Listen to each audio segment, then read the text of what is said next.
ভীষণ মুচমুচে রসালো লাচ্ছা খাজা পিঠা কোনো রকম ঝামেলা ছাড়াই তৈরি করে ফেলেছি। আসসালামু আলাইকুম এভরিওয়ান, সবাই কেমন আছেন? আশা করি সবাই খুব ভালো আছেন। পরে চলে এসেছে নতুন একটি রেসিপি নিয়ে। আজকে তৈরি করেছি ভীষণ মুচমুচে রসালো লাচ্ছা খাজা পিঠা। এই পিঠাগুলো একবার তৈরি করে কিন্তু এক সপ্তাহ মতন রেখে খেতে পারবেন। আর পিঠাটা যে কতটা পরিমাণে মুচমুচে হয়েছে আশা করি তা দেখেই বুঝতে পারছেন। এরকম ঝামেলা ছাড়াই এই লাচ্ছা খাজা পিঠাটা কিভাবে তৈরি করেছি সেই রেসিপিটি শেয়ার করবো। আশা করি রেসিপিটি খুব ভালো লাগবে। তো চলুন ফুল রেসিপিটি দেখে নেই।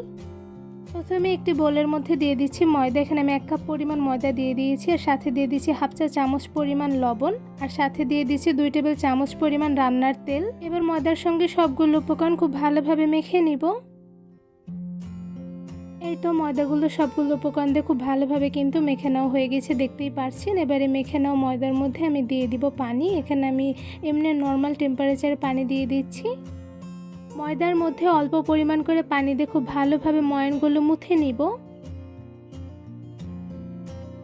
ময়ানগুলো খুব ভালোভাবে হাতের সাহায্যে মুথে নিয়ে দেখতেই পাচ্ছেন খুব সফট একটি ডো তৈরি করে ফেলেছি। এবার একটি ঢাকনার সাহায্যে ঢেকে 15 মিনিটের মতন রেস্টে রেখে দিব। একটি বাটির মধ্যে দিয়ে দিচ্ছি হাফ টেবিল চামচ পরিমাণ কর্নফ্লাওয়ার, সাথে দিয়ে দিচ্ছি 1 টেবিল চামচ পরিমাণ রান্নার তেল। এবার একটি চামচের সাহায্যে খুব ভালোভাবে তেলের সঙ্গে কর্নফ্লাওয়ারগুলো নেড়ে মিশিয়ে নিব।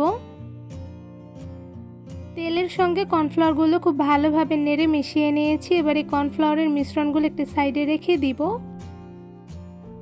ময়দার ডোগুলো 15 মিনিটের মতন রেস্টে রেখে দেওয়ার পর দেখতেই পাচ্ছেন অনেকটা পরিমাণে সফট হয়েছে। এবারে ময়দার ডো থেকে ছোট ছোট সাইজ করে লিচি কেটে নিব। ময়দার ডো থেকে অনেকগুলো লিচি কেটে নিয়েছি। এখানে আমি ছোট সাইজ করে নিয়েছি, আপনার চাইলে কিন্তু একটু বড় সাইজ করে কেটে নিতে পারেন। তো এরপর যে অনেকগুলো লিচি কেটে নেওয়া হয়ে গিয়েছে, এবার একটি ঢাকনা দিয়ে ঢেকে একটি সাইডে রেখে দিব।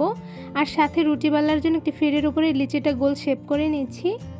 সাথে লিচির উপরে অল্প পরিমাণে ময়দা দিয়ে লিচির সঙ্গে মিশিয়ে নিয়েছি। এবার একটি বেলুনের সাহায্যে ছোট সাইজ করে রুটি বেলে নিব।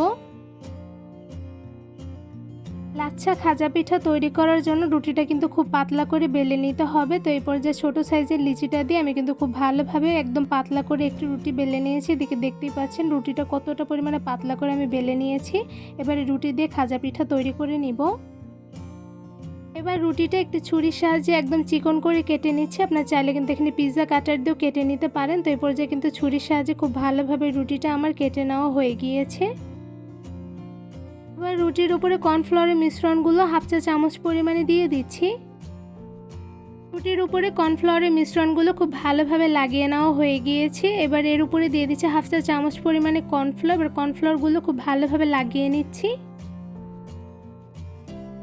এবার রুটির নিচ থেকে হাতের সাহায্যে রুটিটা মুড়িয়ে মুড়িয়ে রোল শেপ করে নিচ্ছি। এবার সেমভাবে কিন্তু রুটির উপরের সাইডটাও মুড়িয়ে রোল শেপ করে নিচ্ছি। রুটির 2 সাইড থেকে মুড়িয়ে রোল শেপ করে নিয়েছি। এবার আরও কিছুটা পরিমাণে মুড়িয়ে একদম গোল করে 2 সাইড থেকে রুটিটা লাগিয়ে নিচ্ছি, যাতে রুটিটা ভাজার সময় ছুটে না যায়। এই তো খুব সহজে একটি লাচ্ছা খাজা পিঠা তৈরি করে ফেলেছি। দেখতে পাচ্ছেন পিঠাটা কিন্তু খুবই সহজে তৈরি করে ফেলেছি। খুব সহজভাবে অনেকগুলো লাচ্ছা খাজা পিঠা তৈরি করে ফেলেছি। দেখতে পাচ্ছেন মাশাআল্লাহ, দেখতে কিন্তু খুবই সুন্দর হয়েছে। এবার পিঠাগুলো আমি ভেজে নিব। একটি কড়াইয়ের মধ্যে দিয়ে দিচ্ছি পরিমাণ অনুযায়ী তেল। তেল একটু গরম হয়ে আসলে এর মধ্যে একটা একটা করে সবগুলো বানিয়ে রাখা লাচ্ছা খাজা পিঠাগুলো দিয়ে দিচ্ছি।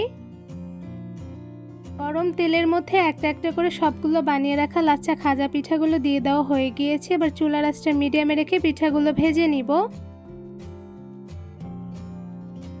কিছুক্ষণ মিডিয়াম আঁচে পিঠাগুলো ভেজে নেওয়ার পর এই পর্যায়ে একটা চামচের সাহায্যে পিঠাগুলো উল্টে দিচ্ছি। পিঠাগুলো ভাজার সময় যখন দেখবেন একটু শক্ত হয়ে এসেছে সে সময় কিন্তু পিঠাগুলো উল্টে দিতে হবে। তো এই পর্যায়ে কিন্তু পিঠাগুলো উল্টে দেওয়া হয়ে গিয়েছে। এবার মিডিয়াম আঁচে পিঠাগুলো কালার করে ভেজে নিব। কিছুক্ষণ পিঠা ভাজার পরে একটি সাইডে কিন্তু দেখতেই পাচ্ছেন ব্রাউন কালার চলে এসেছে। এই পর্যায়ে পিঠাগুলো উল্টে দিচ্ছি। আর লাচ্ছা খাজা পিঠা ভাজার সময় চুলার আঁচটা মিডিয়ামে রেখে একটু বেশি সময় নিয়ে ভেজে নিতে হবে, তাহলে কিন্তু পিঠাগুলো খুবই মুচমুচে হবে।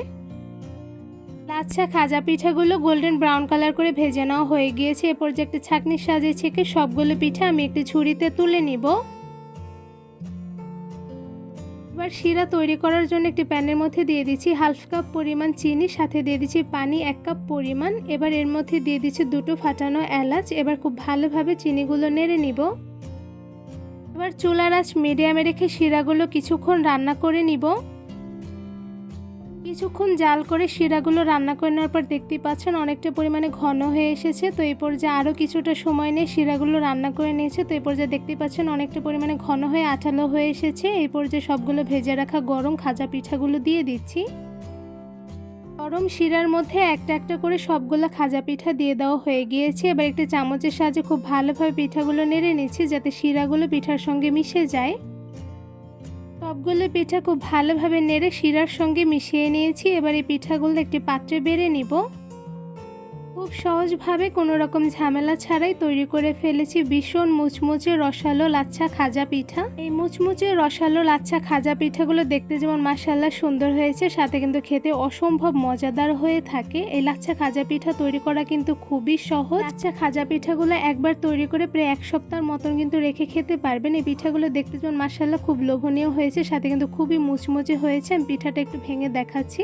এতে দেখতে পাচ্ছেন মাশাআল্লাহ কতটা পরিমাণে মুচমুচে হয়েছে যে খুব সহজে পিঠাগুলো ভেঙে গিয়েছে। তৈরি রেসিপিটি কেমন লেগেছে তা অবশ্যই কমেন্ট করে জানাবেন। রেসিপিটি ভালো লেগে থাকলে আমার চ্যানেলটি সাবস্ক্রাইব করে ভিডিওতে লাইক কমেন্ট শেয়ার করে আমার পাশেই থাকবেন। আজকে এখানেই বিদায় নিচ্ছি। সবাই সুস্থ থাকবেন, ভালো থাকবেন। আল্লাহ হাফেজ।